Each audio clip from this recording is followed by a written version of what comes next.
இருட்டை கண்டா பயம் உண்டாவதே அது ஏன்? இப்படி ஒரு கேள்வியை ஒரு பெரியவர்கிட்ட கேட்டாங்க.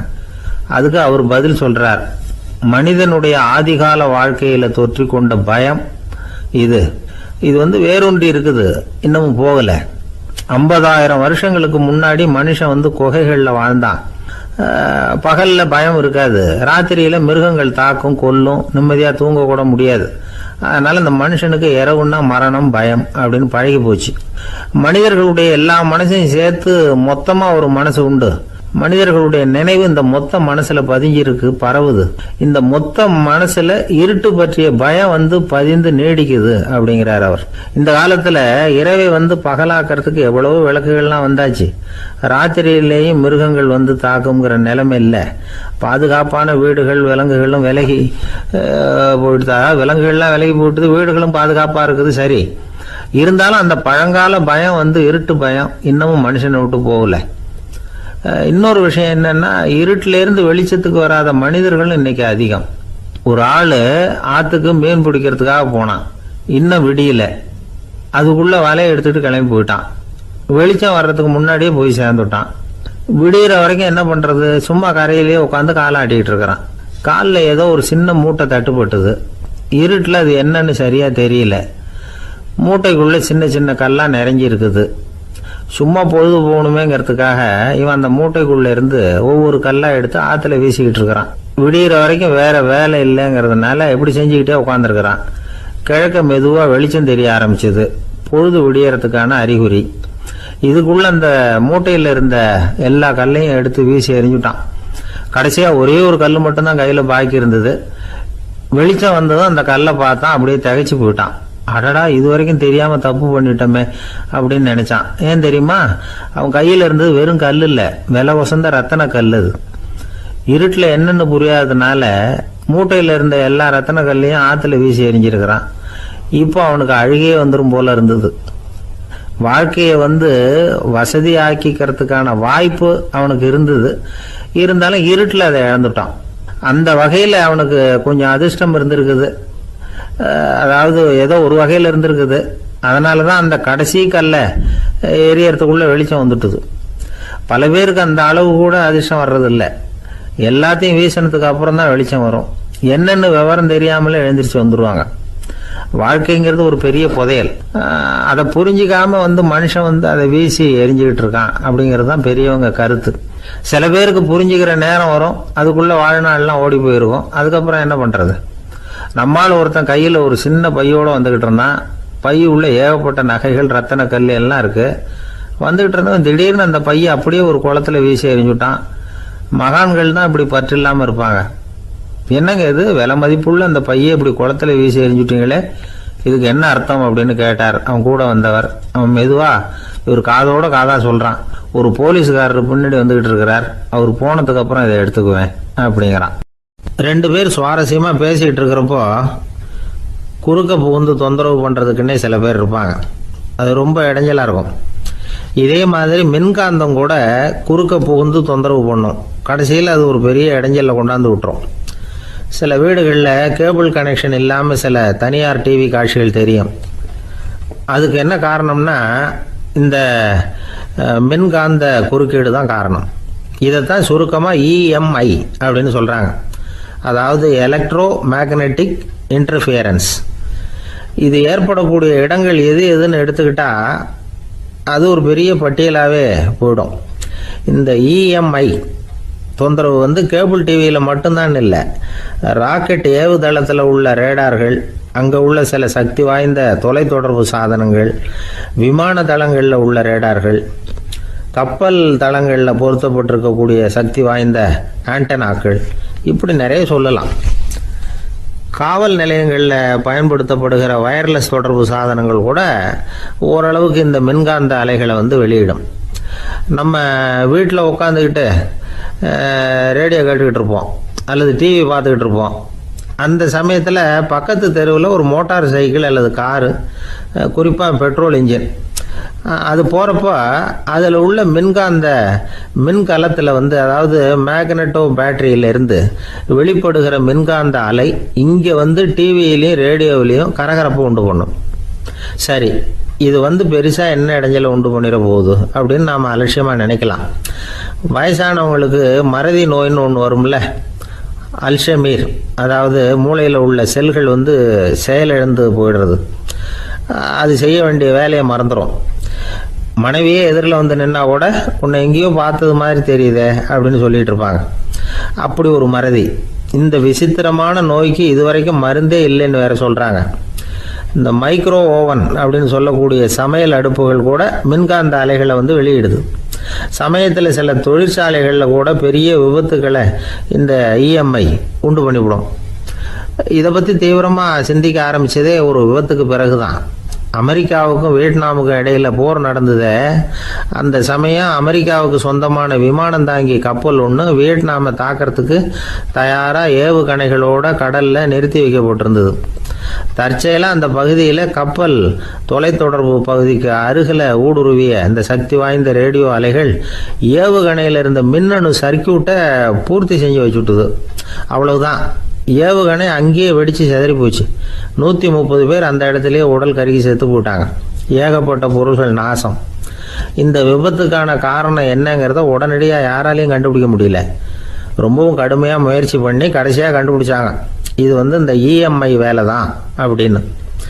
மின்னணு தொலைபேசிகள் இருக்க, இதில் பேசும்பொழுது நம்ம காதை அதாவது செவியை ஊடுருவக்கூடிய மின்காந்த அலையானது மூளைக்கு போய் அங்கே மூளை கட்டிகளை உருவாக்க ஊக்கம் கொடுக்குது அப்படின்னு வேற கண்டுபிடிச்சிருக்கிறாங்க. இந்த இஎம்ஐ ரொம்ப குறைஞ்ச மின்காந்த அழுத்தத்தில் நமக்கு எந்த பாதிப்பையும் ஏற்படுத்துறதில்லை. மின்காந்த அலைகள் அழுத்தத்தோடு இருக்கிற இடங்களில் ரொம்ப நேரம் இருந்தோம்னா நம்ம உடம்பின் வெப்பநிலை 2 டிகிரி செல்சியஸ் வரைக்கும் அதிகரிக்குதாம். அதனால் வெப்பநிலையை சீராக்கிறதுக்கு இதய துடிப்பும் அதிகரிக்குது. இப்படிலாம் கண்டுபிடிச்சிருக்கிறாங்க. இப்போல்லாம் இந்த மின்காந்த குறுக்கீடுகளை தடுக்கிறது எப்படி அப்படின்னு விஞ்ஞானிகள் யோசனை செய்ய ஆரம்பிச்சிருக்கிறாங்க. இந்த விஷயத்தில் அலட்சியமாக இருந்தோம்னா எதிர்காலத்தில் நிறைய பேருக்கு இந்த ஞாபக மறதி நோய் வந்துடும். அப்புறம் அது ரொம்ப கஷ்டமாக போயிடும். ஒரு குடும்ப தலைவர் தன் மனைவியை பார்த்து, யார் நீ, உன்னை எங்கேயோ பார்த்தது மாதிரி இருக்குதே அப்படின்னு சொல்லிக்கிட்டு இருந்தார். உடனடியாக அவரை போய் பார்த்தேன். வாங்க டாக்டர்கிட்ட போகலாம் அப்படின்னு. அவர் என்னை தனியாக அழைச்சிட்டு போய் காதோட காதாக மெதுவாக சொல்கிறார், இதை பார்ப்பா, என் கையில் பணம் இல்லாத போகலாம், அப்படி மறதி நோய் வந்துட்டது மாதிரி நடிச்சுக்கிட்டு இருப்பேன், அவ்வளவுதான், அதை நீ கண்டுக்காத அப்படின்னார். ஒரு அழகான கடற்கரை. சுற்றுலா பயணிகள் நிறைய பேர் அங்கே போகிறது வழக்கம். சனி ஞாயிறு கூட்டம் அதிகமாக இருக்கும். அதோட விளைவு என்னங்கிறது அடுத்த நாள் தான் தெரியும். ஆமாம், அந்த கடற்கரையை சுத்தப்படுத்துகிற தொழிலாளிகள் திங்கட்கிழமை ரொம்ப சிரமப்படுவாங்க. சனி ஞாயிறு வந்த கூட்டம் கடற்கரை பூராவும் காலி ஐஸ்கிரீம் கப்புகளை வீசி எறிஞ்சிட்டு போயிருக்கும். ஆயிரக்கணக்கான கப்புகள் அங்கே பரவலாக கிடக்கும். அதையெல்லாம் பொறுக்கி எடுத்து சுத்தம் பண்ணி ஆகணும். இதனால் திங்கட்கிழமை வேலைக்கு வர்றதுக்கு எல்லோரும் பயப்படுவாங்க. அப்படி ஒரு நிலைமை. பல பேர் அன்னைக்கு லீவ் எடுத்துகிட்டு போயிடுறது வழக்கம். நமக்கு எதுக்கு இன்றைக்கி தொந்தரவுன்னு. இது ஒரு பெரிய பிரச்சனையாக இருந்தது. இதுக்கு என்ன பண்ணலாம் அப்படின்னு யோசனை பண்ணாங்க. ஒரு ஆலோசனை கூட்டத்துக்கு ஏற்பாடு பண்ணாங்களாம். அந்த நகர நிர்வாக அலுவலர்கள், பணியாளர்கள் எல்லாரும் அதில் கலந்துக்கிட்டாங்க. கூட்டம் ஆரம்பமாச்சு. ஆரம்பத்தில் சொன்னாங்க, இந்த பிரச்சனைக்கு ஒரு தீர்வு வேணும், என்ன பண்ணலாம், அதை முடிவு செய்கிறதுக்கு தான் இந்த கூட்டம். இதில் நீங்கள் செய்ய வேண்டியது என்னென்னா, உங்களுக்கு தோன்றுகிற யோசனை எதுவாக இருந்தாலும் சொல்லுங்கள். கொஞ்சம் கூட தயக்கம் வேண்டாம். நாம் சொல்கிற யோசனை ஈடுபடுமா படாதா அப்படின்லாம் யோசிக்க வேணாம். எல்லாருடைய யோசனைகளையும் அப்படியே பதிவு செய்துக்கிறோம். கடைசியாக அதிலேருந்து ஒரு சிறந்த யோசனையை தேர்வு பண்ணி அதை பயன்படுத்தலாம். இந்த சந்தர்ப்பத்தில் இன்னொரு முக்கியமான வேண்டுகோள், எவ்வளவு சாதாரணமான யோசனையாக இருந்தாலும் சரி, அது சொல்லும் பொழுது அடுத்தவங்க ஏளனம் செய்யக்கூடாது. இது ஒரு பெரிய யோசனையா அப்படின்னு சொல்லி எதையும் அலட்சியப்படுத்தக்கூடாது. இதுதான் அந்த கூட்டத்தின் ஆரம்பத்தில் செய்யப்பட்ட அறிவிப்பு. உடனே அந்த கூட்டத்தில் இருந்தவங்க ஆளுக்கு ஒரு யோசனை சொல்ல ஆரம்பித்தாங்க. ஒருத்தர் எழுந்திருச்சார், இங்கே வர்ற சுற்றுலா பயணிகள்கிட்ட ஆளுக்கு $10 ஒரு டெபாசிட் மாதிரி வைப்பு பணமாக வாங்கிக்கணும். காலி ஐஸ்கிரீம் கப்பை திருப்பி கொடுத்தா அந்த பணத்தை திருப்பி கொடுத்துடலாம். இப்படி ஒரு ஏற்பாடு பண்ணிக்கிட்டா கப்புகளை தேடி பொறுக்கிட்டு இருக்க வேண்டியதில்லை, எல்லாம் ஒரே இடத்துக்கு சேர்ந்துடும். அப்படியே நாம் தூக்கிட்டு போய் ஒரு இடத்துல கொட்டி விடலாம் அப்படின்னார். இன்னொருத்தர் எழுந்திரிச்சார், கப்பை கீழே போட்டால் $50 அபராதம் அப்படின்னு அங்கங்கே போர்டு எழுதி வச்சுடலாம். கப்புகளை போடுறதுக்கு அங்கங்கே பெரிய கூடைகளை வச்சுடலாம். நாம் சாவகாசமாக அந்த கூடைகளை சேகரம் பண்ணிக்கலாம் அப்படின்னாராம். இன்னொருத்தர் எழுந்திரிச்சு கொஞ்சம் கோபமாக பேசினார். கப்புகளை வந்து அவங்க வாயிலே திணிச்சுடணும். அதுகளை முன்னு சாப்பிட்டு பார்த்தா தான் தெரியும் அது எவ்வளவு கஷ்டங்கிறது அப்படின்னு ரொம்ப கடுமையாக பேசியிருக்காரு. இது வேடிக்கையாக தெரிஞ்சாலும் இந்த யோசனையும் பதிவு செஞ்சுக்கிட்டாங்களாம். இப்படி பல யோசனைகள் கடைசியாக எல்லாத்தையும் படித்து பார்த்துட்டு பரிசீலனை பண்ணாங்க. அப்புறம் தான் யோசனை வந்தது. இவர் வேடிக்கையாக சொன்னது கப்புகளை அவங்கவுங்க வாயிலே திணிச்சு சாப்பிட சொல்லணும், அதுதான் தண்டனைன்னார்ல. ஏன் அப்படி சாப்பிட்றது மாதிரியே கப்புகளை தயார் பண்ண என்ன அப்படின்னு சிந்திக்க ஆரம்பித்தாங்களாம். ஆகா, அதுதான் சரின்னு ஒரு முடிவுக்கு வந்தாங்க. அதுலேருந்து உருவானது தான் இந்த வேஃபர் கப்ஸ். ஐஸ்கிரீமை சாப்பிட்டு முடிச்சதும் கப்பையும் சாப்பிட்டுடலாம். கோன் ஐஸ்கிரீம் சாப்பிட்றோம்ல, அதுதான். அமெரிக்காவில் மியாமி கடற்கரையில் ரொம்ப காலமாக இருந்துக்கிட்டு வந்த குப்பை பிரச்சனைக்கு இப்படி தான் ஒரு தீர்வு வந்துதான். இதுலேருந்து நாம் புரிஞ்சிக்க வேண்டியது என்னென்னா, நாம் அன்றாட எத்தனையோ பிரச்சனைகளை சந்திக்கிறோம், அதுக்கெல்லாம் தீர்வு உண்டு. அது எங்கே ஒளிஞ்சிருக்குன்னு கண்டுபிடிக்கணும். அந்த அந்த யோசனையையும் நல்லா தீவிரமாக யோசிக்கணும். யார் என்ன யோசனை சொன்னாலும் அதை வந்து அலட்சியப்படுத்தக்கூடாது, அக்கறையோடு கவனிக்கணும், அதை யோசித்து பார்க்கணும். ஒரு அம்மா தன்னோட வீட்டுக்காரரை ஒரு மனநல மருத்துவர்கிட்ட அழைச்சிட்டு வந்தாங்களாம். டாக்டர், இவருக்கு கோன் ஐஸ்கிரீம் பிடிக்கல, பேப்பர் கப்பில் இருக்கிற ஐஸ்கிரீம் தான் வேணும்னு அடம் பிடிக்கிறார் அப்படின்னாங்களாம். அது ஒன்றும் தப்பு இல்லையேன்னாராம் டாக்டர். இதுக்கு அந்த அம்மா சொன்னாங்களாம், இவர் கப்பு ஐஸ்கிரீம் வாங்குறதுல தப்பு இல்லை டாக்டர், பிரச்சனை அது இல்லை. அப்புறம் வேறு என்னென்னு கேட்டிருக்காரு. வாங்கினதும் ஐஸ்கிரீமை கீழே கொட்டிவிட்டு அந்த பேப்பர் கப்பை மட்டும் விரும்பி சாப்பிட்றார், அதனால தான் அவங்ககிட்ட அழைச்சிட்டு வந்தேன் அப்படின்னாங்களாம். ஒரு கணவன் மனைவி எப்போ பார்த்தாலும் அவங்க ரெண்டு பேருக்கும் இடையில சண்டை வந்துக்கிட்டே இருந்தது. இதில் என்ன ஆச்சரியங்கிறீங்களா? நான் அதுக்காக சொல்ல வரல, இது வேறு விஷயம். அதாவது சண்டை போடாமல் இருக்கிறதுக்கு வழி சொல்கிற தகவல் இது. நான் சொன்ன அந்த கணவன் மனைவி எப்படின்னா, கணவன் ஒரு வார்த்தை சொன்னால் மனைவி கிட்டேருந்து 2 வார்த்தை பதிலாக வரும். இதுக்கு கணவன்கிட்டேருந்து 4 வார்த்தை பதிலாக வரும். இப்படி வார்த்தைகள் பெருகி போய் கடைசியில் வம்பில் வந்து முடியும். அந்த அம்மா பொறுத்து பார்த்தாங்க, அவங்களால தாக்கு பிடிக்க முடியல. பக்கத்து வீட்லேயும் ஒரு கணவன் மனைவி இருந்தாங்க, அவங்களுக்குள்ளே சண்டை வர்றதில்லை. அது எப்படி அவங்களால மட்டும் சண்டை போடாமல் இருக்க முடியுது அப்படின்னு இந்த அம்மாவுக்கு ஆச்சரியம். ஒரு நாள் நேராக பக்கத்து வீட்டு அம்மாக்கிட்டே போய், ஏம்மா, நீங்கள் எப்படி கணவனும் மனைவியும் சண்டை போட்டுக்காமல் இருக்கிறீங்க, அது எப்படி முடியுது உங்களால் அப்படின்னு கேட்டாங்க. அதுக்குன்னு ஒரு மருந்து இருக்குது, அதை சாப்பிட்டா சண்டை வராது அப்படின்னாங்க அவங்க. சரிங்க, அந்த மருந்தை அவர் சாப்பிட மாட்டேன்னு சொல்லிட்டா என்ன பண்ணுறது அப்படின்னு கேட்டிருக்கிறாங்க இவங்க. அந்த மருந்து அவருக்கு இல்லைம்மா, உனக்கு தான் அப்படின்னாங்களாம் அவங்க. அப்படியா, அப்படின்னா கொடுங்க, ரொம்ப நல்லதாக போச்சு. அதை எப்படி சாப்பிட்றதுங்கிற விவரத்தையும் சொல்லுங்கள், எங்கே அது கிடைக்குங்கிறதையும் சொல்லுங்கள், வாங்கிக்கிறேன் அப்படின்னு கேட்டாங்களாம் இவங்க. வேறு எங்கேயும் போய் வாங்க வேண்டாம், என்கிட்டே இருக்க அந்த மருந்து அதில் கொஞ்சம் தர்றேன், வாங்கி வச்சுக்க. உன் வீட்டுக்காரர் உன்னோட சண்டையை ஆரம்பிக்கிறப்போலாம் நீ இந்த மருந்தில் ஒரு அவுன்ஸ் வாயில் ஊற்றிக்கணும். அதை உடனே குடிச்சிடக்கூடாது, ஒரு 5 நிமிஷமாவது அது வாயில் இருக்கணும், அதுக்கப்புறம் குடிச்சுடலாம் அப்படின்னு சொல்லி ஒரு பாட்டில் மருந்தை இந்த அம்மாக்கிட்ட கொடுத்து அனுப்புனாங்களாம். மருந்தை எடுத்துக்கிட்டு இந்த அம்மா வீட்டுக்கு வந்திருக்கிறாங்க. வீடு பூட்டி இருந்ததுனால கணவன் வந்து வாசல்லையே காத்துக்கிட்டு இருக்கிறான். மனைவியை கண்டதும் சண்டை போட ஆரம்பிச்சிட்டான். வீட்டை பூட்டி விட்டு எங்கே போய் தொலைஞ்ச, எவ்வளோ நேரமாக ஒரு மனுஷன் வாசல்லையே காத்துட்டு கிடக்கிறது அப்படி இப்படின்னு கத்த ஆரம்பிச்சிட்டான். மனைவி இதுக்கு பதிலே சொல்லலை. அந்த அம்மா பேசாமல் வீட்டை திறந்தாங்க, சமையல் அறைக்குள்ளே போனாங்க, ஒரு அவுன்ஸ் மருந்தை வாயில் ஊற்றிக்கிட்டாங்க. அன்னைக்கு சண்டை வந்து மேற்கொண்டு வளரவே இல்லை, நின்றுட்டுது. மருந்து பரவாயில்லை. அதுக்கப்புறம் பல சந்தர்ப்பங்களில் சண்டை வரும் போல் இருக்கிற போலாம் இந்த மருந்து அதை நிறுத்தியிருக்கு. பிரமாதமான மருந்தாக இருக்குது இதை கொஞ்சம் அதிகமாகவே வாங்கி வீட்டில் வச்சுக்க வேண்டியது தான் அப்படின்னு முடிவு பண்ணிட்டு இந்த அம்மா மறுபடியும் பக்கத்து வீட்டு அம்மாக்கிட்ட போனாங்க. எவ்வளவு விலையானாலும் சரி, நான் காசு கொடுத்து வாங்கி வச்சுக்கிறேன், எந்த கடையில் இருக்குது இந்த மருந்து சொல்லுங்க அப்படின்னு கேட்டாங்க. இந்த மருந்துக்கு விலையே கிடையாதுங்க, இலவசமாகவே கிடைக்கும்னாங்களாம் அவங்க. அது எப்படி விலையில்லாமல் இதை விற்க முடியுது அப்படின்னு கேட்டாங்களாம் இவங்க. அது மருந்தாக இருந்தால் தானே விலை வைக்கிறதுக்கு, அது வெறும் தண்ணி தானே அப்படின்னாங்களாம். வெறும் தண்ணியாக சண்டையை நிறுத்துது அப்படின்ட்டு இருக்காங்க இவங்க. அது சண்டையை நிறுத்தலை, உன்னோட மௌனம் தான் சண்டையை நிறுத்துது. நீ வாயில் தண்ணியை வச்சுக்கிறதுனால எதிர்த்து பேசுறதில்ல, அதனால் உன்னுடைய கணவர் கோபம் வந்து சாந்தமாயிடுது அப்படின்னாங்களாம் அவங்க. இந்த கதையிலேருந்து சண்டையை நிறுத்துகிற மருந்து எதுன்னு தெரிஞ்சுக்கிட்டோம் இல்லையா. ஒருத்தர் என்ன பண்ணார், பாட்டிலில் வந்து தண்ணியை ஊற்றி வச்சுக்கிட்டு அவர்கிட்ட வர்றவங்களுக்கெல்லாம் இதை சிபாரிசு பண்ணலாம்னு நினச்சிக்கிட்டு உட்காந்துருந்தார். ஒரு அம்மா வந்தாங்க. இதை கேட்டுவிட்டு இதையே ஒரு மருந்து மாதிரி கொடுக்கலாம்ங்கிறது அவர் முடிவு. அதனால் பாட்டிலில் தண்ணி அடைச்சி வச்சுக்கிட்டு அதில் கலருக்காக என்னத்தையோ ஒரு ஜீரகம் அது மாதிரி எதையாவது கலந்து வச்சுக்கிட்டு ஒரு மருந்து மாதிரி ஒரு பாவனையில் வச்சுக்கிட்டு உட்காந்துருக்காரு. யாராவது வீட்டில் சண்டைன்னா என்கிட்ட வாங்க மருந்து தரேன்னு. ஒரு அம்மா வந்தாங்க. எனக்கும் என் வீட்டுக்காரருக்கும் அடிக்கடி சண்டை வருதுங்க அப்படின்ட்டு இருக்காங்க. கவலைப்படாதம்மா, நான் ஒரு மருந்து தரேன்னு சொல்லி வீட்டுக்குள்ளே போய் ஒரு பாட்டில் எடுத்து வந்து கொடுத்தார். பாட்டிலில் இருக்கிறது என்னங்கிறத சொல்லிவிட்டு அது பேரில் மரியாதை வராது இல்லையா, அதனால் சொல்லலை. அந்த அம்மா வாங்கிட்டு போனாங்க. 4 நாள் கழித்து திரும்பி வந்தாங்க. என்னம்மா வீட்டில் சண்டை நின்று போச்சான்னு கேட்டிருக்காரு இவர். அங்கே நின்று போச்சுங்க, இப்போ உங்ககிட்ட ஆரம்பமாக போகுதுன்னாங்களாம். என்னம்மா அப்படின்ட்டுருக்காரு அவர் பயந்து போய். பின்ன என்னங்க நீங்கள் என்ன மருந்து கொடுத்துருக்குறீங்க என்னங்க அப்படின்னாங்களாம் கோவமாக. அது வெறும் தண்ணி தானே அப்படின்ட்டுருக்காரு இவர். தண்ணியாக இது நல்லா பாருங்கள் அப்படின்னு அந்த பாட்டில் நீட்டினாங்களாம். இவர் வாங்கி பார்த்துருக்காரு. அப்புறம் தான் விஷயம் புரியுது அவருக்கு. இவர் கை தவறுதலாக அவங்க வீட்டில் இருந்த மண்ணெண்ணெய் பாட்டில் எடுத்து அவர்கிட்ட கொடுத்துருக்குறாங்க. அப்புறம் என்ன ஆகும், சண்டை வராமல். நமக்கு முன்னாடி நமக்கு வேண்டிய ஒருத்தர் ஒரு கிளாஸில் நமக்கு பழச்சாறு கொண்டாந்து வைக்கிறாருன்னு வச்சுக்கோங்க.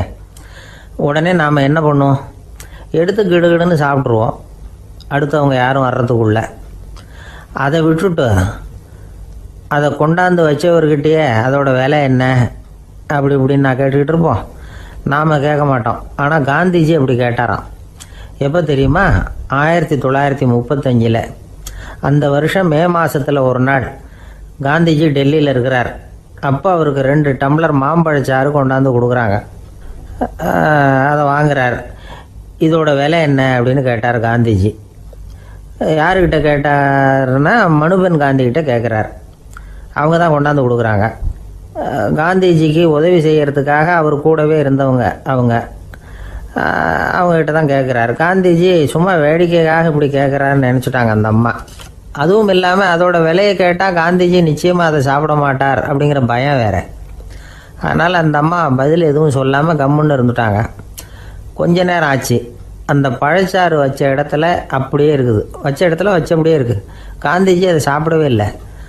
மனுபென் காந்தி பார்த்தாங்க. மெதுவாக காந்திஜிக்கிட்ட போய் அதை சாப்பிடுங்களேன் அப்படின்னாங்க. பழச்சாறு விலை என்னன்னு கேட்டேன். அதுக்கு பதில் இல்லை. அது முதல் தப்பு. பதிலை எதிர்பார்த்திருந்தும் அதை பற்றி விசாரிக்கலை. அது 2வது தப்பு. இப்படி 2 தப்புகளை பண்ணிவிட்டு என்கிட்ட வந்து இதை சாப்பிடுங்கன்னு சொன்னால் அது எப்படி அப்படின்னு கேட்டாராம் காந்திஜி. மனுபென் காந்தி என்ன சொல்கிறதுன்னு தெரியாமல் திகைச்சு போய் நின்றுக்கிட்டு இருந்தாங்க. காந்திஜி தொடர்ந்து சொன்னாராம், இப்போ என் முன்னாடி வச்சிருக்கிற இந்த பழச்சாறு விலை சுமாராக ஒரு ₹1/2 இருக்கும். அது அந்த காலத்து மதிப்பு. இந்த பழச்சாறு இல்லாமல் கூட என்னால் இருக்க முடியும். ஆனால் அவசியமான பொருள்களை வாங்கிறதுக்கு கூட சக்தி இல்லாத மக்கள் இந்த நாட்டில் நிறைய பேர் இருக்கிறாங்க. அப்படி இருக்கிறப்போ எனக்கு என்னத்துக்கு இந்த விலை உயர்ந்த பானம்? இதை இப்போ நான் சாப்பிட்டா என் உடம்பு வேணும்னா ஆரோக்கியமாகலாம், ஆனால் என் மனசு அமைதி அடையாது. எனக்கு என்னுடைய உடல் ஆரோக்கியத்தை விட மன ஆரோக்கியம்தான் முக்கியம். அதனால் இதை நான் சாப்பிட மாட்டேன், எடுத்துகிட்டு போயிடு அப்படின்னாராம். அந்த சமயத்தில் ஒரு அகதி பொண்ணு 2 குழந்தைகளோட காந்திஜியை பார்க்குறதுக்காக வந்தது. வணக்கம் சொல்லிச்சு. காந்திஜி உடனே தனக்கு முன்னாடி இருந்த பழச்சாற்றை எடுத்து அந்த பொண்ணுக்கிட்டேயும் குழந்தைகள்கிட்டையும் கொடுத்து சாப்பிட சொன்னார். அவங்க அதை வாங்கி ரொம்ப சந்தோஷத்தோடு சாப்பிட்டாங்களாம். அதை பார்த்த காந்திஜி முகத்தில் ஒரு புன்னகை, ஒரு பரவசம், ஒரு திருப்தி. அவர் மனசு நிறைஞ்சிருந்தது. அப்போ அவர் சொன்னாராம், ஆண்டவன் எனக்கு எப்பவும் சரியான சமயத்தில் கை கொடுப்பாருங்கிறது அதுக்கு இதுதான் அத்தாட்சி. நான் ஒரு இக்கட்டான சூழ்நிலையில் இருக்கிறப்ப கூட கடவுளின் கருணையால் அந்த சூழ்நிலை என்னை பாதிக்கலை. என் கூட இவ்வளவு நாள் பழகியும் கூட இங்கே இருக்கிறவங்க எனக்கு அதிக விலையுள்ள பழரசத்தை கொடுத்தாங்க. ஆனால் சரியான நேரத்தில் அதை சாப்பிட வேண்டியவங்களை என்கிட்ட அனுப்பி வச்சு என்னை சந்தோஷப்படுத்தினார் கடவுள், அவருக்கு நன்றி அப்படின்னாராம் மகாத்மா காந்தி. உடல் ஆரோக்கியத்தை விட மன ஆரோக்கியம்தான் எனக்கு முக்கியம்னு சொன்னார் பாருங்கள். அதை நாம் எல்லாரும் மனப்பூர்வமாக இன்றைக்கி சிந்திச்சு பார்க்கணும். இந்த காலத்தில் எல்லாரும் அப்படியா நினைக்கிறாங்க? எனக்கு தெரிஞ்ச ஒருத்தர் இருந்தார். தினமும் காலையில் ஒரு காஃபி சாப்பிட உட்கார்ற நேரத்தில் பக்கத்து வீட்டுக்காரர் வந்து சேருவார் கரெக்டாக. உடனே அவரும் தனக்குன்னு வந்திருக்கிற காப்பியை எடுத்து மனப்பூர்வமாக பக்கத்து வீட்டுக்காரர்கிட்ட கொடுத்துருவார். அதுக்கப்புறம் அவருக்காக வேறு காப்பி போட்டு கொண்டாந்து கொடுத்தாலும் வேண்டான்னு சொல்லிடுவார். ஆண்டவனாக பார்த்து சரியான நேரத்தில் அவரை எங்கள் வீட்டுக்கு தினமும் அனுப்பி வைக்கிறார் அப்படிம்பார். ஏன் அப்படி சொல்கிறீங்க அப்படின்னு கேட்டோம் ஒரு நாள். அதுக்கு அவர் சொல்கிறார், எனக்கு என்னோட உடல் ஆரோக்கியம்தான் முக்கியம். இதை கடவுள் புரிஞ்சுக்கிட்டு எங்கள் வீட்டு காப்பியை சாப்பிட்றதுக்கு தினமும் அடுத்த வீட்டுக்காரனை அனுப்பி வைக்கிறார் அப்படின்னார் அவர்.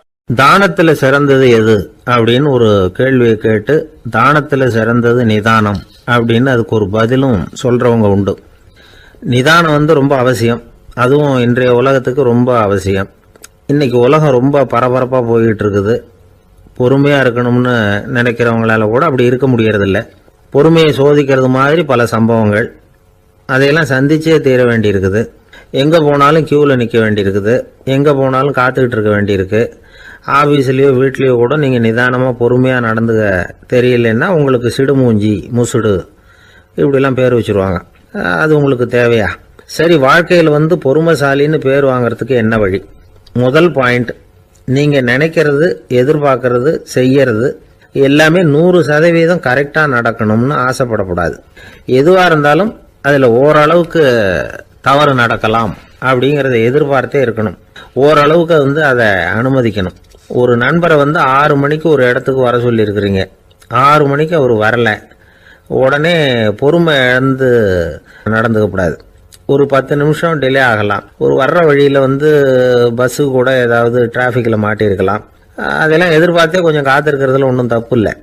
சில சமயம் டிலே ஆகிறது கூட நல்லதாக முடியும். ஒரு பஸ்ஸை தவற விட்டுட்டு, ஐயோ கொஞ்சம் ஒரு 2 நிமிஷம் முன்னாடி வந்திருந்தா பிடிச்சிருக்கலாமே அப்படின்னு தவிச்சிக்கிட்டு இருப்பாங்க சில பேர்.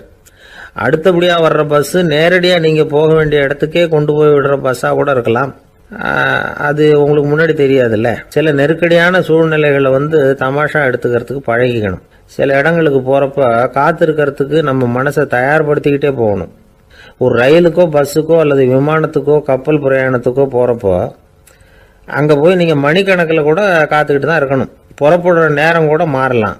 நீங்கள் போய் சேர்ந்ததும் அது உடனே புறப்படணும்னு கட்டாயமாக என்ன? அது மாதிரி சமயத்தில் படிக்கிறதுக்குன்னு சில சுவாரஸ்யமான புத்தகங்களையும் கையில் எடுத்துக்கலாம்.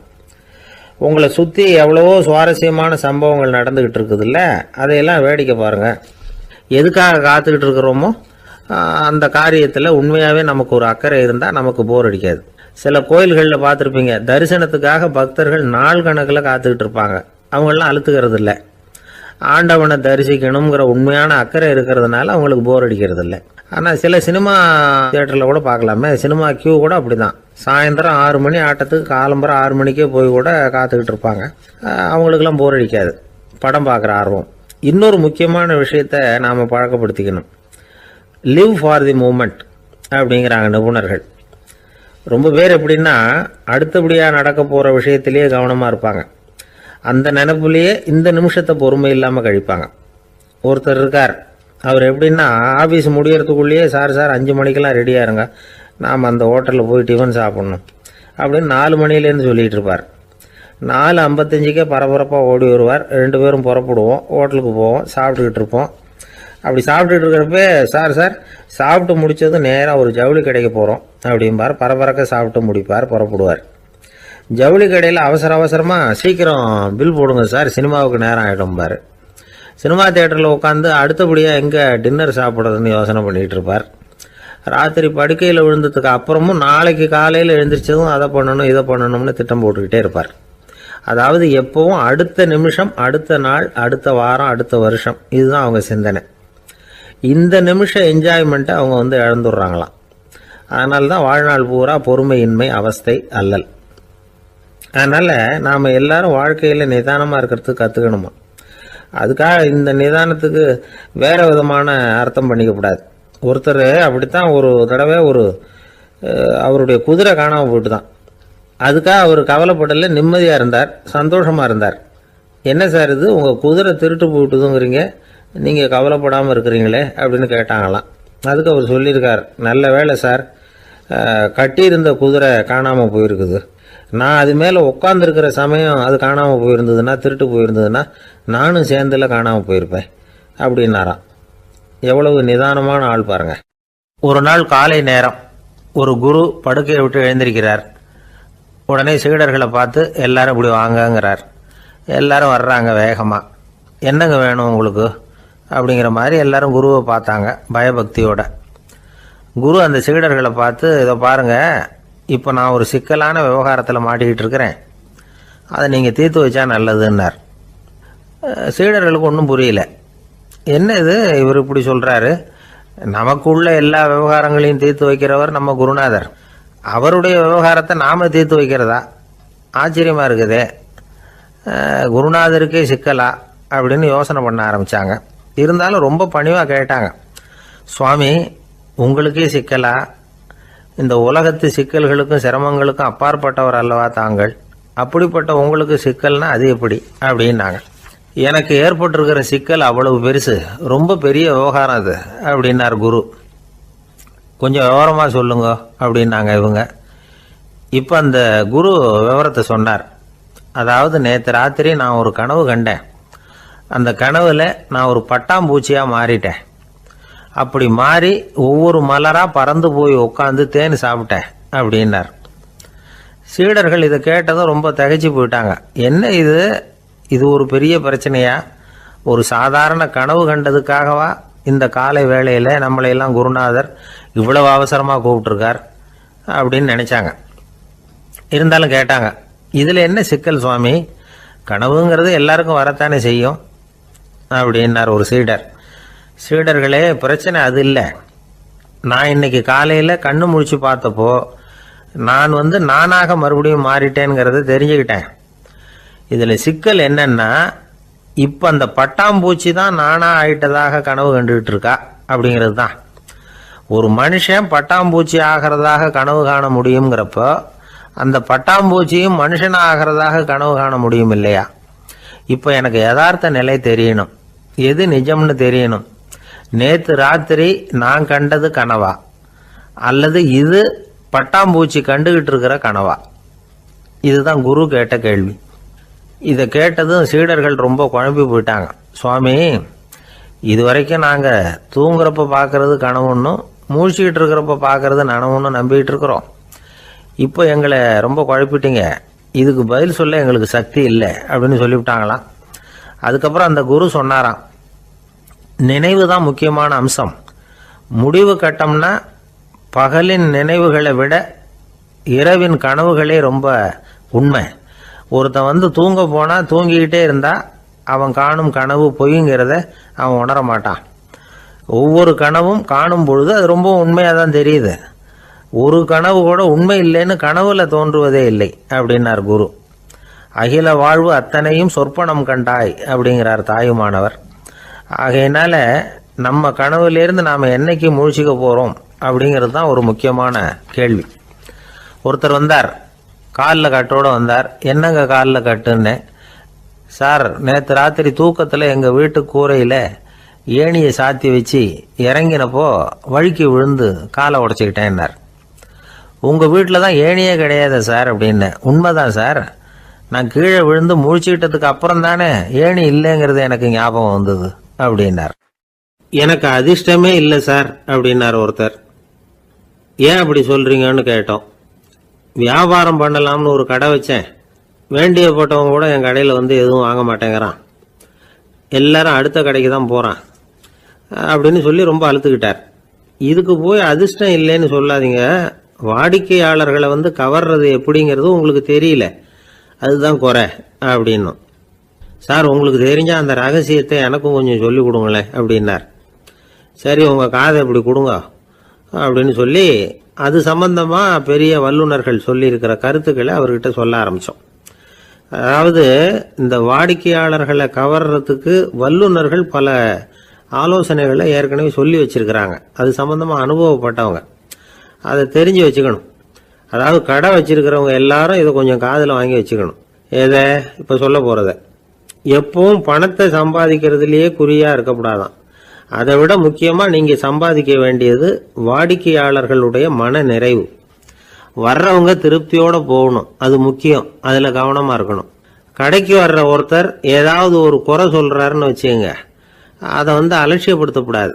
ரொம்ப அக்கறையோடு அதை காது கொடுத்து கேட்கணும். அப்படியா சார், அதை நான் அவசியம் கவனிக்கிறேன் அப்படின்னு சொல்லணும்.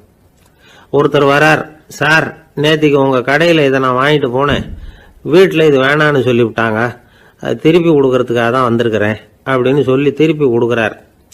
உடனே நீங்கள் முகம் சுளிக்கக்கூடாது, எரிச்சல் படக்கூடாது. வழக்கம் போல நிதானமா முகம் அலர்ச்சியோட அதை திருப்பி வாங்கிக்கணும். இவ்வளவு ரூபாய்க்கு சாமான் வாங்கினா இந்த ஸ்பூன் அன்பளிப்பு, இப்படி ஏதாவது கொடுக்கலாம். பண்டிகை காலங்கள்லேயும் பொருள்கள் வாங்குறவங்களுக்கு இப்படி ஏதாவது பொருத்தமாக ஒரு அன்பளிப்பு கொடுக்கலாம். நீங்கள் கொடுக்கறது ஒரு சர்வசாதாரணமான பொருளாக இருந்தால் கூட அது வாங்குற ஒரு மனசில் ஒரு மகிழ்ச்சியை ஏற்படுத்தும். எதுவும் உங்களால் கொடுக்க முடியலன்னா உங்கள் முகம் நிறைஞ்ச சிரிப்பையாவது கொடுங்க, அது போதும். உங்கள் கடையில் இல்லாத ஒரு பொருளை வாடிக்கையாளர் வந்து கேட்குறார், உடனே இல்லைன்னு முகத்தில் அடித்தது மாதிரி சொல்லிடக்கூடாது. கொஞ்சம் உட்காருங்க சார் அப்படின்னு சொல்லி உங்கள் பணியாளர் யாரையாவது அனுப்பி வெளியிலேருந்து வாங்கிட்டு வர சொல்லி அவர்கிட்ட கொடுக்கலாம். சில பேர் உங்கள் கடைக்கு வரும்பொழுது அவங்க வீட்டு குழந்தைகளையும் கூப்பிட்டுக்கிட்டு வர்றாங்கன்னு வைங்க. நீங்கள் என்ன செய்யணும்னா அந்த குழந்தைகளை முதல்ல கவனிக்கணும். அது கன்னத்தை கிள்ளணும், அதுகிட்ட விளையாடணும், அதுக்கு ஏதாவது மிட்டாய் பிஸ்கட் எதையாவது கொடுத்து அது கவனத்தை கவரணும். அதுக்கப்புறம் பெரியவங்களை கவனிக்கலாம். உங்கள் கடையில் வேலை செய்கிற பணியாளர்கள் சுத்தமாக இருக்கணும், சிரிச்ச முகம், சுறுசுறுப்பு, இது ரெண்டும் அவங்களுக்கு தேவை. அழுது ஒடிஞ்சிக்கிட்டு இருக்கக்கூடாது. அப்புறம் இன்னொரு விஷயம், அதிகமாக பொருள் வாங்குற ஒருத்தர்கிட்ட அதிக மரியாதையாகவும் குறைச்சலா பொருள் வாங்குறவர்கிட்ட வேற விதமாகவும் நடந்துக்கக்கூடாது. எல்லாருக்கிட்டையும் சமமாக நடந்துக்கணும். 5 ரூபாய்க்கு வாங்கினாலும் சரி, 500 ரூபாய்க்கு வாங்கினாலும் சரி, அவங்கக்கிட்ட நீங்கள் காட்டுற மரியாதையில் வித்தியாசம் இருக்கக்கூடாது. எல்லாத்துக்கும் மேலே உங்கள் கடையில் ஒரு பொருள் வாங்கினா அது உண்மையானதாக இருக்கும், தரமுள்ளதாக இருக்கும் அப்படிங்கிற நினைப்பு ஜனங்களுக்கு வரணும். அதனால் தரமான பொருளையே நீங்கள் உங்கள் கடையில் வச்சுருக்கணும். இது வரைக்கும் நான் சொன்னதையெல்லாம் கவனத்தில் வச்சுக்கிட்டு நீங்கள் கடையை ஆரம்பிச்சிங்கன்னா வியாபாரம் பிச்சுக்கிட்டு போகும். அப்படி போகலன்னா அதுக்கப்புறம் கேளுங்க. ஏன்னா இந்த யோசனைகள்லாம் அனுபவப்பட்டவங்க சொல்லியிருக்கிற யோசனைகள். இந்த யோசனைகளில் நீங்கள் எச்சரிக்கையாக இருக்க வேண்டிய ஒரு விஷயம் உண்டு.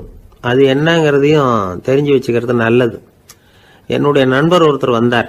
சார், உங்கள் யோசனையை கேட்டதுனால நான் ஒரு அறை வாங்கினது தான் மிச்சம்னார். என்ன ஆச்சுன்னு கேட்டேன்.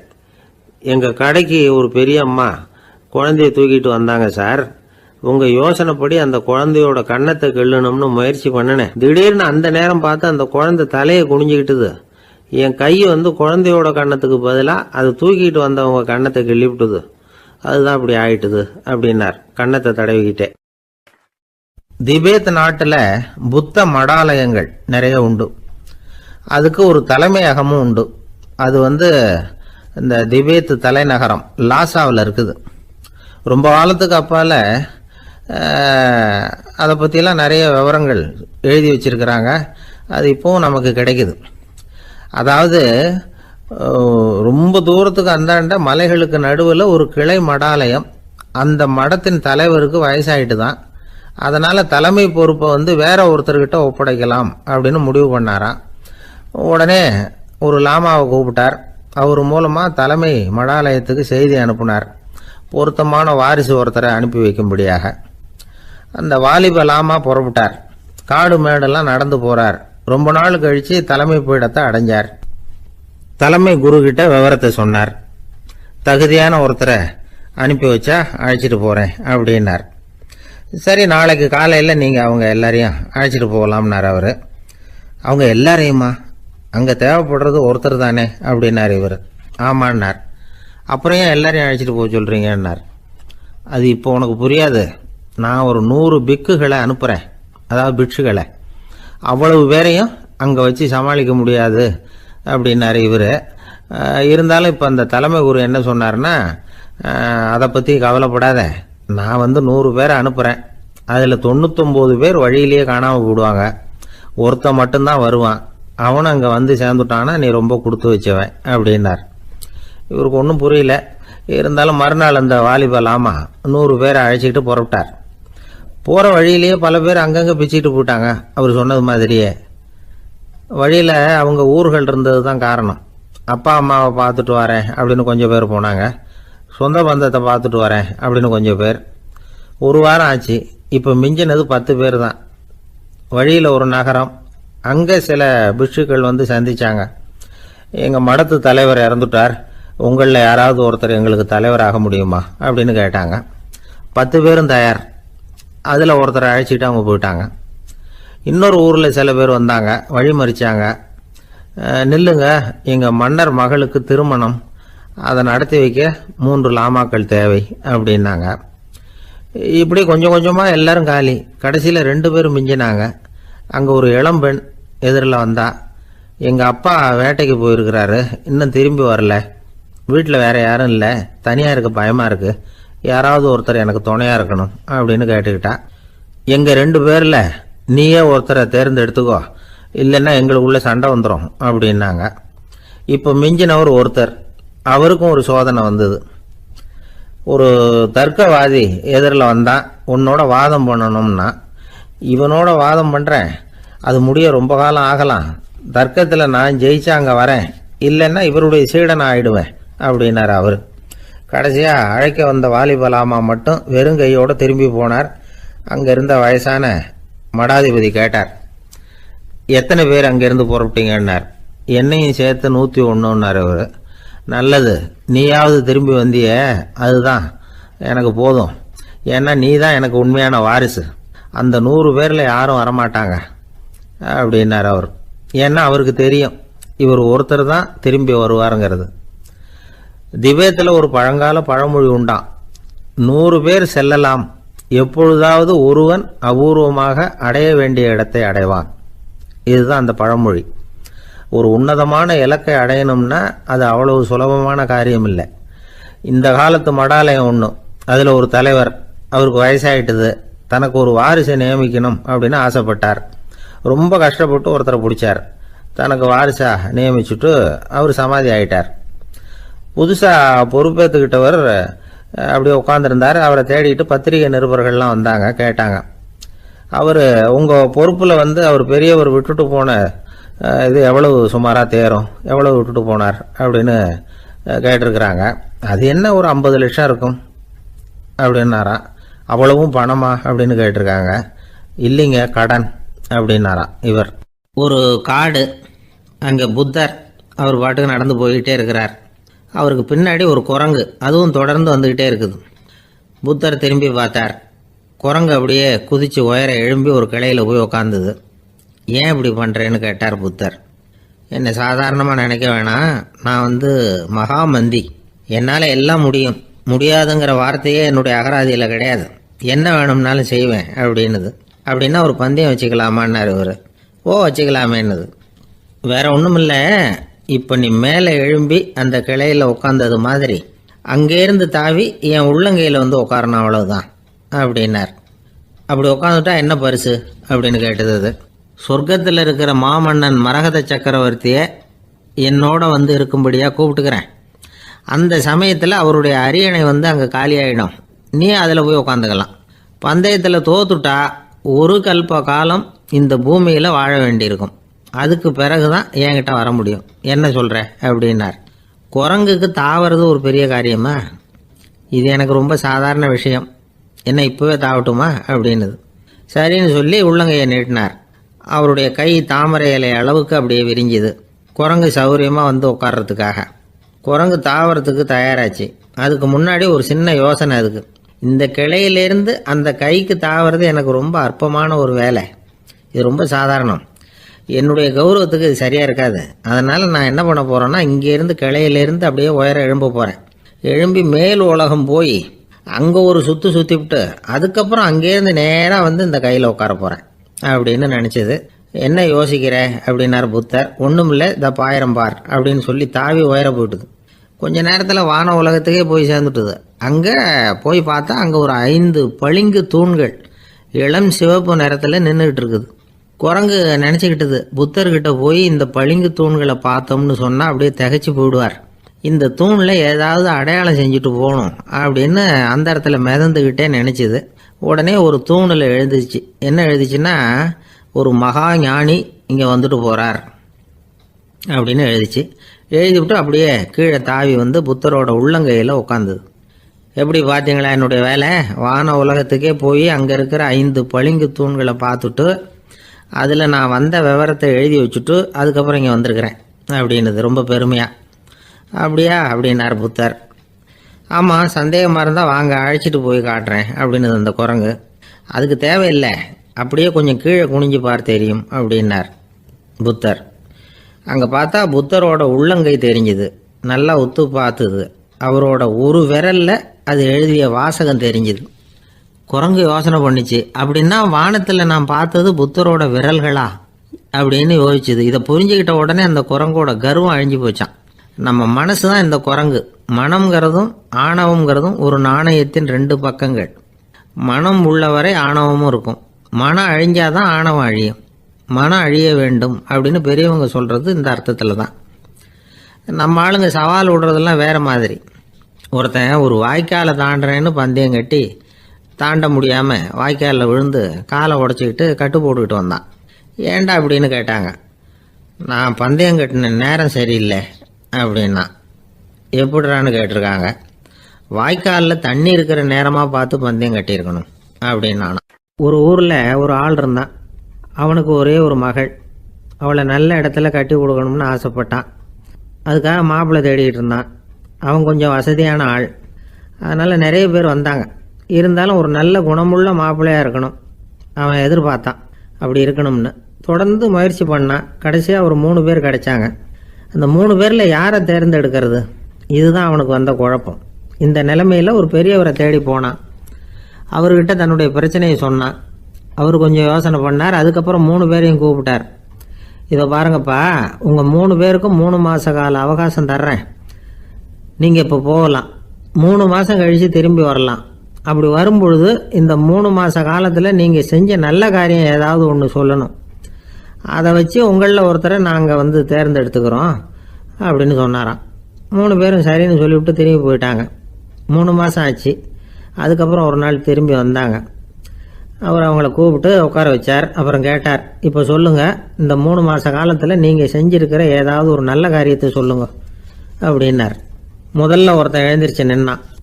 ஐயா, எங்கள் அப்பா இறந்த பிறகு அவரோட கணக்கு வழக்குகளை எடுத்து பார்த்துக்கிட்டு இருந்தேன். அவர் ஒரு வியாபாரிகிட்ட 10,000 ரூபா கடன் வாங்கியிருக்கிறதாக எழுதியிருந்தார். அந்த வியாபாரியும் இப்போ உயிரோடு இல்லை. இருந்தாலும் அந்த வியாபாரியோட மகனை தேடி கண்டுபிடிச்சேன். கணக்கு புத்தகத்தை காட்டினேன். எங்கள் அப்பா உங்கள் அப்பா கிட்ட 10,000 ரூபா கடன் வாங்கியிருக்கிறதாக இதை எழுதியிருக்கிறார். அதனால் அதை திருப்பி கொடுக்கறதுக்காக வந்திருக்கிறேன். இந்தாங்க அந்த பணம் அப்படின்னு சொல்லி கொடுத்துட்டு வந்துட்டேன் அப்படின்னு நானும். இதை பெரியவர் கவனமாக கேட்டுக்கிட்டார். அதுக்கப்புறம் 2வது இளைஞன் எழுந்திரிச்சான். ஐயா, நான் போன மாதம் ஒரு நாள் ராத்திரி வேளையில் ஒரு காட்டுப்பாதை வழியாக எங்கள் ஊருக்கு போய்கிட்டு இருந்தேன். அந்த சமயத்தில் அந்த வழியாக வந்துக்கிட்டு இருந்த ஒரு வழிப்போக்கர்கிட்ட 4-5 திருடர்கள் வம்பு வளர்த்து அவர்கிட்ட இருந்த பொருளை எல்லாம் கொள்ளையடிச்சிக்கிட்டு இருந்தாங்க. நான் உடனே ஒரு குச்சியை எடுத்துகிட்டு ஓடினேன். அந்த திருடர்களை அடித்து விரட்டினேன். பொருளை எல்லாம் மீட்டு அந்த வழிப்போக்கர்கிட்ட ஒப்படைச்சேன். அவரை பத்திரமா அழைச்சிட்டு போய் அவர் வீட்டில் விட்டுட்டு வந்தேன் அப்படின்னு நானும். இதையும் பெரியவர் கவனமாக கேட்டுக்கிட்டார். அடுத்தபடியாக 3வது இளைஞன் எழுந்திரிச்சான். ஐயா, போன மாதம் ஒரு நாள் நான் ஒரு மலைப்பாதை வழியாக போய்கிட்டு இருந்தேன். மலைப்பாதை விளிம்பில் ஒரு மதகு கட்டை, அது மேலே ஒரு ஆள் படுத்து தூங்கிட்டு இருந்தான். அந்த பக்கம் தவறி உருண்டு விழுந்திருந்தான்னா அதில் பாதாளம். அது மலையடி வாரத்தில் போய் தான் விழணும். அவ்வளவு பள்ளம். அது தெரியாமல் அவன் பாட்டுக்கு தூங்கிட்டு இருந்தான். நான் உடனே அவன்கிட்ட ஓடி போய் குனிஞ்சு அவன் முகத்தை பார்த்தேன். அப்போ தான் புரிஞ்சுது, அவன் ஏற்கனவே எனக்கு தெரியும். அவனை எனக்கு நிறைய கெடுதல் பண்ணியிருக்கிறான், இடைஞ்சல் கொடுத்தவன். இருந்தாலும் ஐயோ பாவம்னு நினச்சி அவனை எழுப்பி பாதுகாப்பாக வேற ஒரு இடத்துல படுக்க வச்சுட்டு வந்தேன் அப்படின்னு நானும். பெரியவர் இதையும் கேட்டுக்கிட்டார். அதுக்கப்புறம் அவங்க 3 பேரையும் பார்த்து, நீங்கள் போகலாம், நாங்கள் யோசித்து முடிவு பண்ணி உங்களுக்கு சொல்லி அனுப்புகிறோம் அப்படின்னாராம். அந்த இளைஞர்கள் புறப்பட்டு போயிட்டாங்க. அதுக்கப்புறம் அந்த பெண்ணோட அப்பாவை பார்த்து சொன்னார், இந்த 3 பேருமே நல்ல பிள்ளைங்க தான், அதில் ஒன்றும் சந்தேகம் இல்லை. இருந்தாலும் இந்த 3 பேர் செஞ்ச செயல்களையும் ஒப்பிட்டு பார்க்க வேண்டியிருக்கு. முதல் இளைஞன் நேர்மைக்கு எடுத்துக்காட்டாக விளங்குறான். இந்த காலத்தில் இது மாதிரி இளைஞர்களை பார்க்கறது ரொம்ப கஷ்டம்தான். இருந்தாலும் அவன் கடமையை தான் செஞ்சான். 2வது இளைஞன் நல்ல வீரன், தைரியசாலி. ஒரு வீரன் எதை செய்யணுமோ அதைத்தான் இவன் செஞ்சான். இவன் ஒரு லட்சிய மனிதன். 3வது இளைஞன் தன்னுடைய பகைவனுக்கே உதவி செஞ்சிருக்கான். அவன் உயிரை காப்பாற்றியிருக்கிறான். பகைவனுக்கு அருள்வதுங்கிறது ஒரு சாதாரண மனுஷனால் செய்யக்கூடிய காரியம் இல்லை. பகையை மறக்கிறதும் பகைவனுக்கு அருள்வதும் தெய்வீக பண்புகள். அதனால் இவனையே உன்னுடைய மகளுக்கு ஏற்ற மாப்பிள்ளையா தேர்ந்தெடுக்கலாம் அப்படின்னு சொன்னாங்களாம். ஒரு நல்ல நாளில் அவங்களுக்கு திருமணம் நல்ல விதமாக நடந்து முடிஞ்சுதான். இது சுவாமி சின்மயானந்தர் சொல்லியிருக்கிற ஒரு கதை. இதிலேருந்து நாம் புரிந்து கொள்ள வேண்டிய ஒரு கருத்து, நமக்கு கெடுதல் பண்ணவங்களுக்கும் நாம் நல்லது செய்யணும். ஆனால் நடைமுறையில் அப்படி நம்மளால் செய்ய முடியறதில்ல. அதுதான் சிக்கல். நம்மால் ஒருத்தங்கிட்ட கேட்டான், ஏண்டா உன்னுடைய பகைவன் ஒருத்தன் அது மாதிரி ஒரு மலைப்பாதை மதகு கட்டையில் படுத்திருந்தா உடனே நீ என்ன நினைப்ப அப்படின்னு கேட்டோம். இது ஒரு அருமையான சந்தர்ப்பம்னு நினைப்பேன் அப்படின்னா. எதுக்குன்னு கேட்டோம். அவனை அந்த பக்கமாக உருட்டி கீழே தள்ளுறதுக்கு அப்படின்னா. ஒரே ஒரு ஊரில் ஒரு பாதிரியார் இருந்தார். ரொம்ப நாள் சந்தோஷமாக வாழ்ந்தார். ஒரு நாள் அவர் மடத்து சமையல் அறையில் பாத்திரங்களை கழுவி துலக்கி சுத்தப்படுத்திக்கிட்டு இருந்தார். அந்த சமயத்தில் ஒரு தேவதூதன் அவர் முன்னாடி வந்து நின்னான். இவர் நிமிர்ந்து பார்த்தார். ஆண்டவர் என்னை உங்ககிட்ட அனுப்பியிருக்கிறார், பரலோகத்தில் வாசம் செய்யறதுக்கு உங்களுக்கு நேரம் வந்துட்டுது அப்படின்னு அந்த ஆள். ஆண்டவருக்கு என்னோட ஞாபகம் வந்ததுக்கு நன்றி. ஆனாலும் இப்போ இங்கே நீயே பாரு, எவ்வளவு பாண்டங்கள் பாக்கி இருக்கு, இவ்வளவையும் நான் சுத்தப்படுத்த வேண்டியிருக்கு. நான் நன்றி கெட்டவனாக இருக்க விரும்பலை. இந்த பணியை முடிக்கிற வரைக்கும் என்னுடைய பரலோக வாழ்வை தள்ளி வைக்க முடியுமா? நீ என்ன நினைக்கிற அப்படின்னு கேட்டார். தேவதூதன் தனக்கே உரிய விவேகத்தோட அன்போட பாதிரியாரை பார்த்தான். சரி, என்ன செய்யலாம்ங்கிறத அப்புறம் சொல்கிறேன் அப்படின்னு சொல்லிவிட்டு புறப்பட்டு போயிட்டான். ஒரு நாள் அந்த பாதிரியார் தோட்டத்தில் உள்ள களைகளை எல்லாம் ஒரு களை கொத்தியால் கொத்தி களை எடுத்துக்கிட்டு இருக்கிறார். அந்த சமயத்தில் இந்த தேவதூதன் மறுபடியும் அவர் முன்னாடி வந்து நிற்கிறான். பாதிரியார் பார்த்தார். இதை பாரு, இந்த தோட்டம் பூராவும் எவ்வளவு களை மண்டி கிடக்கு, பரலோகம் கொஞ்ச காலம் எனக்காக பொறுத்திருக்கலாம்னு நீ நினைக்கிறியா அப்படின்னு கேட்டார். தேவதூதன் சிரிச்சுக்கிட்டே மறுபடியும் மறைஞ்சிட்டான். மறுபடியும் அவர் களை எடுக்கிறது, தானிய களஞ்சியத்துக்கு வர்ணம் பூசுறது, இப்படிப்பட்ட வேலைகளில் ஈடுபட்டிருக்கார். இன்னொரு நாள் ஒரு மருத்துவமனையில் நோயாளிகளை கவனிச்சுக்கிட்டு ரொம்ப தீவிரமாக இருக்கிறார் அந்த பாதிரியார். ஒரு நோயாளியோட தாகத்துக்கு தண்ணீர் கொடுத்துட்டு நிமிர்ந்து பார்க்குறப்போ தேவதூதன் மறுபடியும் அவர் முன்னாடி வந்து நிற்கிறான். இந்த தடவை பாதிரியார் தன்னலமற்றவராக பேரன்பை காட்டக்கூடிய வகையில் தன்னுடைய 2 கைகளையும் உயர்த்தியபடி தேவதூதனின் கவனத்தை பிணியால் வாடக்கூடிய நோயாளிகளின் பக்கம் திருப்பினாராம். தேவதூதன் ஒன்றும் சொல்லலை, மறைஞ்சிட்டான். அன்னைக்கு சாயந்தரம் பாதிரியார் மடத்தில் உள்ள தன்னுடைய அறைக்கு போய் இளைப்பாறினார். யோசிச்சு பார்த்தார். தேவதூதனையும் தேவதூதனின் விருப்பத்தையும் பல நாள் தள்ளி போட்டு வந்ததையும் அவர் ரொம்ப நினச்சி பார்த்தார். திடீர்னு தான் முதுமை அடைகிறதையும் சோர்வு அடைகிறதையும் உணர்ந்தார். ஆண்டவரை நினைச்சார். ஆண்டவரே, உம்முடைய தூதனை மறுபடியும் என்கிட்ட அனுப்புனா நான் சந்திக்கிறதுக்கு ஆவலாக இருக்கேன் அப்படின்னு சொல்கிறப்பவே தேவதூதன் பக்கத்தில் வந்து நின்னான். பாதிரியார் நிமிர்ந்து பார்த்தார். நீ இப்போவே என்னை அழைச்சிக்கிட்டு போக விரும்பினா நான் பரலோகத்துக்கு வர்றதுக்கு தயாராக இருக்கேன்னார். தேவதூதன் அந்த பாதிரியாரை அன்போடவும் விவேகத்தோடவும் பார்த்து, நீங்கள் என் கூட பரலோகத்துக்கு வர்ற தயாராக இருக்கிறதா சொல்கிறீங்க, ஆனால் நீங்கள் இது வரைக்கும் வேறு எங்கே இருந்ததா நினைக்கிறீங்க அப்படின்னானா. அப்படின்னா இது வரைக்கும் இருந்த இடம்தான் பரலோகம் அப்படிங்கிறத உணர்த்தியிருக்கிறான். பரலோகம்னா என்னென்னு புரிஞ்சுக்கிறதுக்கு இந்த சம்பவம் நமக்கு உதவியாக இருக்குது. தொண்டு செய்கிறத விட பெரிய செயல் வேறு எதுவும் இருக்க முடியாது. அது நம்ம மனசுக்கு கொடுக்குற சுகத்தை வேறு எதுவும் கொடுக்க முடியாது. நாம் தொண்டு செய்கிற இடம் தான் அந்த புண்ணிய இடம். ஆனால் இந்த காலத்துல எல்லாம் நாம் தொண்டு செய்யணும்னு நினச்சி ஏதாவது ஆரம்பித்தா கூட அதை ஒரு மாதிரியாக சுற்றி நின்று வேடிக்கை பார்க்க ஆரம்பிச்சிடுறாங்க. ஒரு பெரியவர் அப்படித்தான் ஒரு தொண்டு செஞ்சுக்கிட்டு இருந்தார். ஒரு கோவில் கட்டிக்கிட்டு இருந்தாங்க. அதில் ஒரு இடத்துல ஒரு பலகையை வச்சு ஆணி அடிக்கிற வேலையை செஞ்சுக்கிட்டு இருந்தார் அந்த பெரியவர்.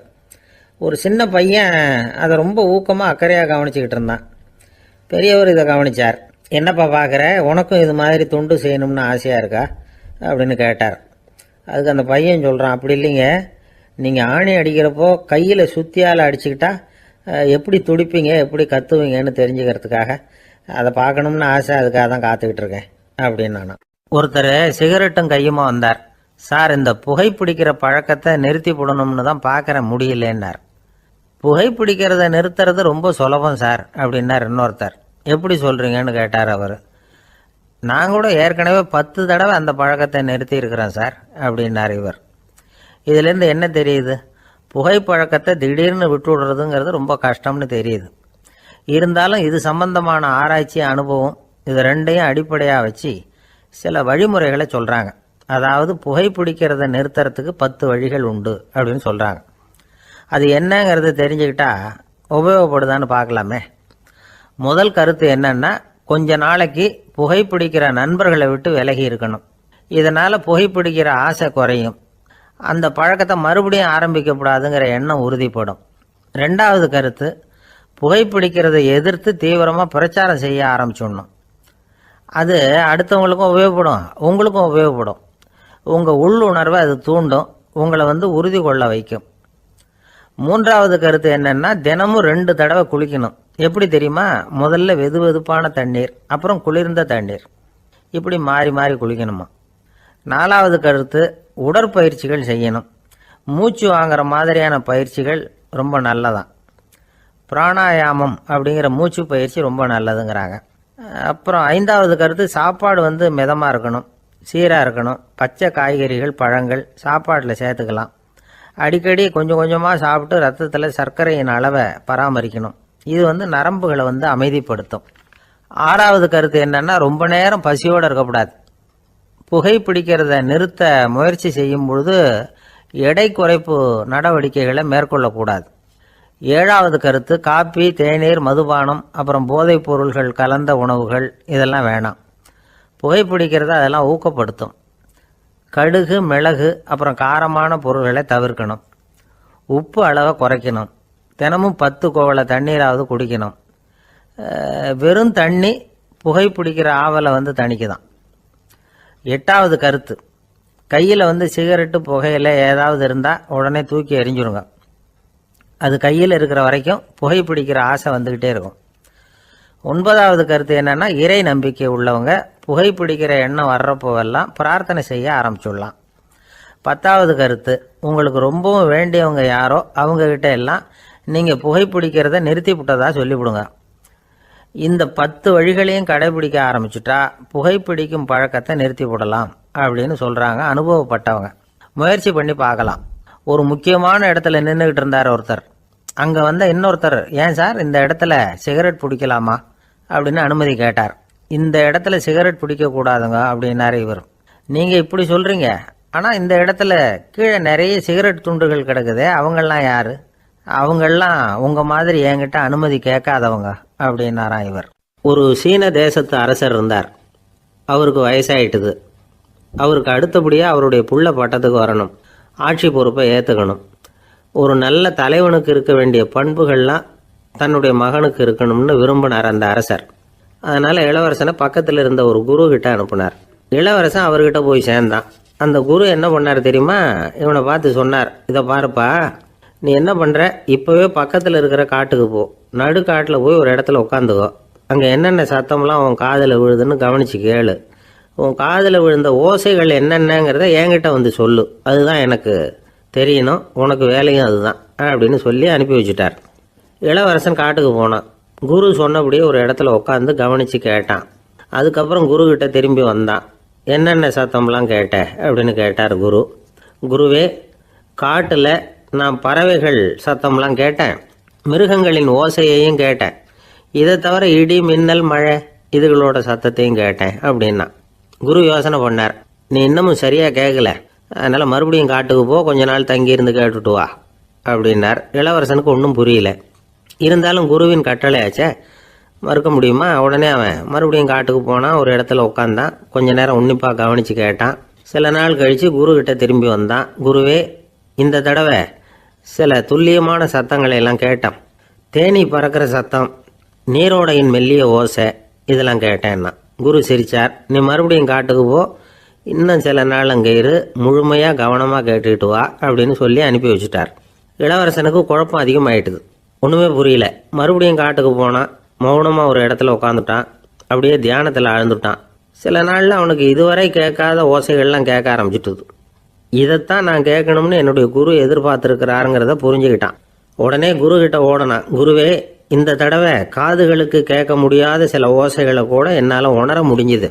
பூ மலருகிற ஓசை, சூரியனால் பூமி சூடாகிறப்போ எழுகிற ஓசை, காலை பனித்துளி இந்த புல்லுலாம் குடிக்கிற ஓசை, இது எல்லாம் என்னால் நல்லா கேட்க முடிஞ்சுது அப்படின்னா. குருவுக்கு இப்போ தான் திருப்தி ஏற்பட்டு தான். இளவரசனை பார்த்து சொன்னார், இதை பாருப்பா, இப்போ தான் நாட்டை ஆளுகிற தகுதி உனக்கு வந்திருக்குது அப்படின்னு சொல்லி அதுக்கு விளக்கமும் கொடுத்தாராம். எந்த அரசன் தன்னுடைய மக்களின் இதயம் பேசுகிற மௌன மொழியை, மௌன வார்த்தைகளை கேட்குறானோ அவன்தான் ஆள தகுதி உள்ளவன்.